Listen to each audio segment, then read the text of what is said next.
This video lecture is about the era of good feelings in American history. Please take notes.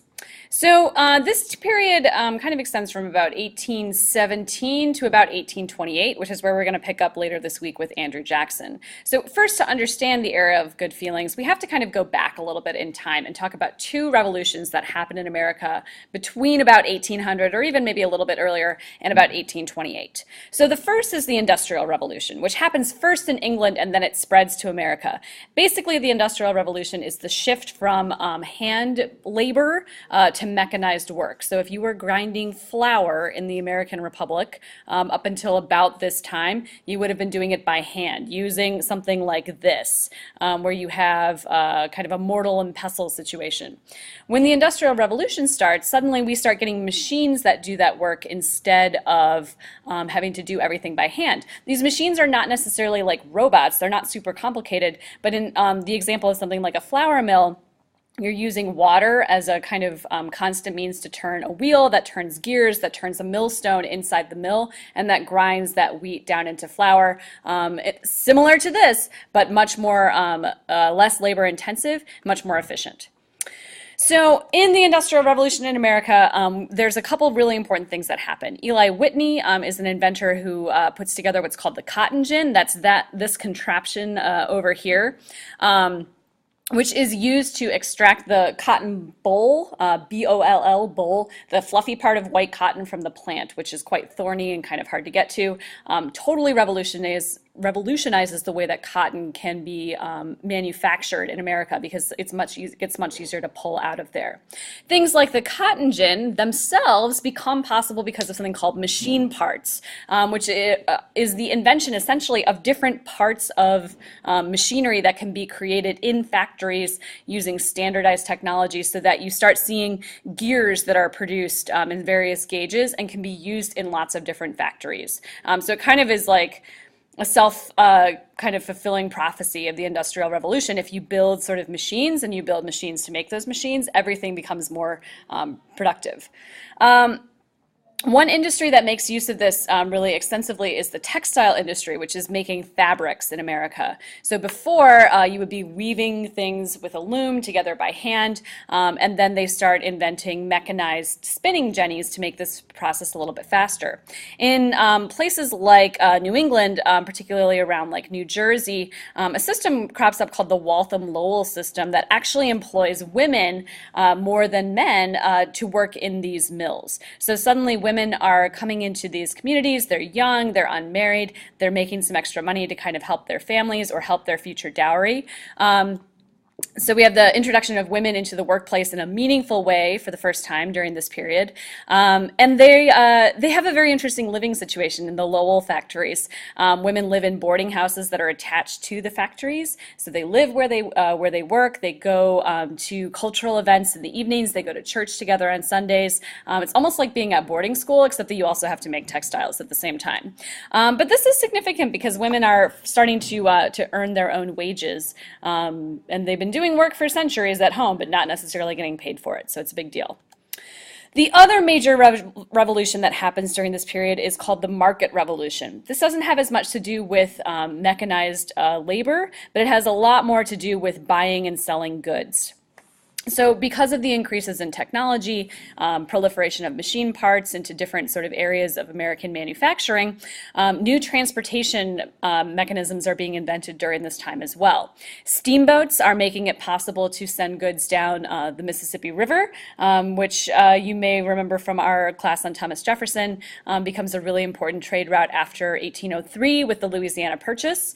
The government actually finances building a road that links a few cities kind of around Washington, D.C., called the National Road, which is a big deal at this time because the existing roads in the early 1800s are really just like paths that like maybe cattle or other animals have trampled down in the grass. So the National Road is actually like paved, not paved, but graded, has gravel on it, it's maintained. It makes it much easier to go from point A to point B on this particular path.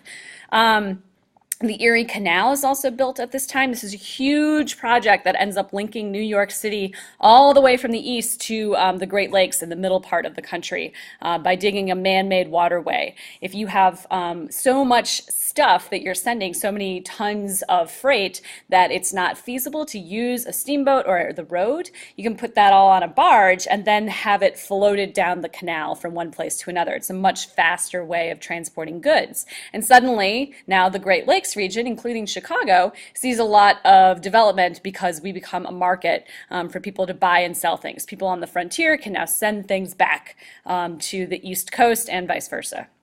And then finally, our railroad network dramatically expands during this period. So just to give you a sense of how much this affects commerce, if we look at a map of travel times during this period, you can see in 1800, it might take you a day. If you were going from New York City, one day would get you to here. 2 days would get you down here to like Baltimore.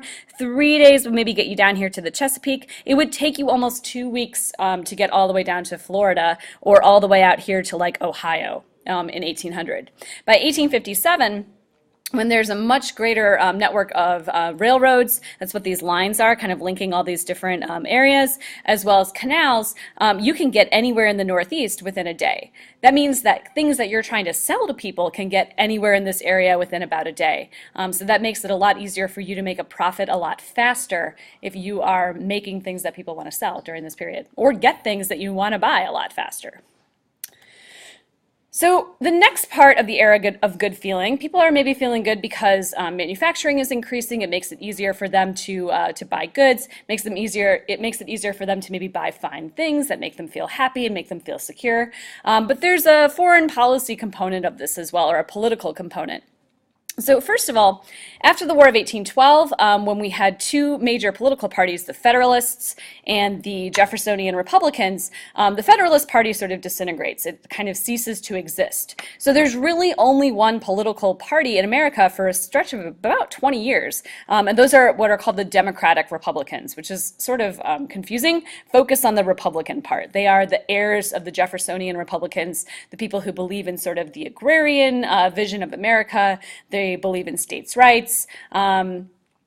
This makes it much easier for Americans to feel like they're all kind of in it together. So we have a rise of nationalist feeling in America during this time.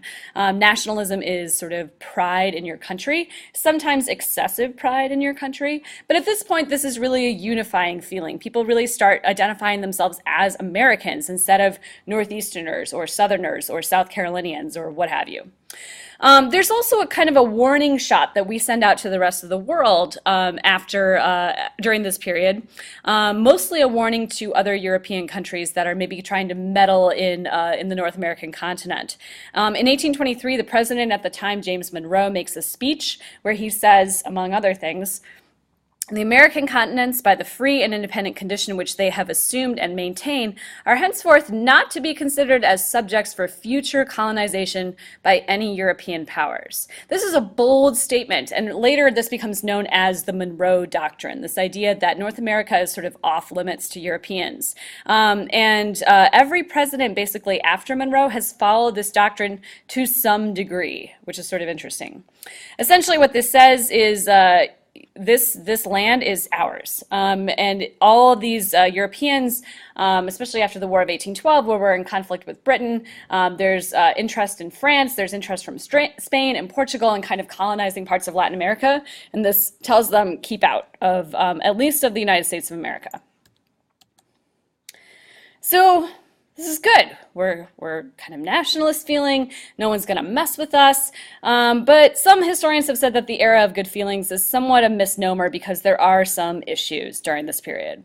So let's talk about what those are. There are some underlying conflicts here. First of all, you have a northern part of the country that is becoming increasingly industrialized. A lot of focus on manufacturing, a lot of focus on merchants, trade, and that stands in contrast with the South, which is still a very agrarian economy. You may remember from the crash course video we watched a couple of weeks ago, the introduction of the cotton gin really increases the South's dependence on slavery as a labor source for dealing with cotton and other farm products that are being sold on a massive scale, those cash crops that we've talked about in the past. There's also kind of some conflict during this time between the strict and loose constructionists as they're looking at the Constitution and trying to figure out, again, the Constitution's not that old at this point. It's only about 15, 20, 25 years old. It's a young document. We're a young country, and people are trying to really figure out how much power does the government have, how much power does Congress have, how much power does the president have. So there's some tension around that as well. One of the other big conflicts of this period is called the Missouri Crisis, and it is kind of solved by what is known as the Missouri Compromise. This takes place in 1820. The question in this particular conflict kind of has to do with these earlier two conflicts as well. The question is, should slavery expand into the West as those territories in the West become states? Big question. Obviously, the people in the North are not as interested in seeing the spread of slavery. We also start seeing some abolitionist movements at this time, which we'll talk more about a few weeks later in this class. And obviously, the South would like to see slavery expand because they are still kind of coming from that agrarian-based economy. There's also a question about what are we allowed to do according to the Constitution when it comes to slavery? You may remember the Constitution tabled this issue until the early 1800s. It says it wasn't even going to touch it until then. But now the 1800s are here, and so there's a real question for lawmakers about how do we make a good political decision about this question. What ends up happening is that Missouri is admitted to the Union as a slave state. Slavery is allowed in Missouri, and at the same time, Maine, all the way up in the Northeast, is admitted as a free state. This creates a balance between the number of slave states and the number of free states in the Union, which makes the lawmakers feel like there's balance in terms of those people's interests in Congress. So they can balance each other out. It'll keep one from getting the upper hand. The Missouri Compromise also says that slavery is going to be prohibited in territories north of the 3630 line, which looks like this. This is the line right here. So as the rest of this part of the United States, these territories continue to become states, this sets out a plan about how many of those states will be allowed to be slave and how many of them will be allowed to be free. You can see that states like Oklahoma and New Mexico and Arizona are under this line, but most of the territory is above it. So the Missouri Compromise solves some problems for the moment and allows everyone to kind of go back to those good feelings of this era. But this issue is definitely going to come back to haunt us in the future.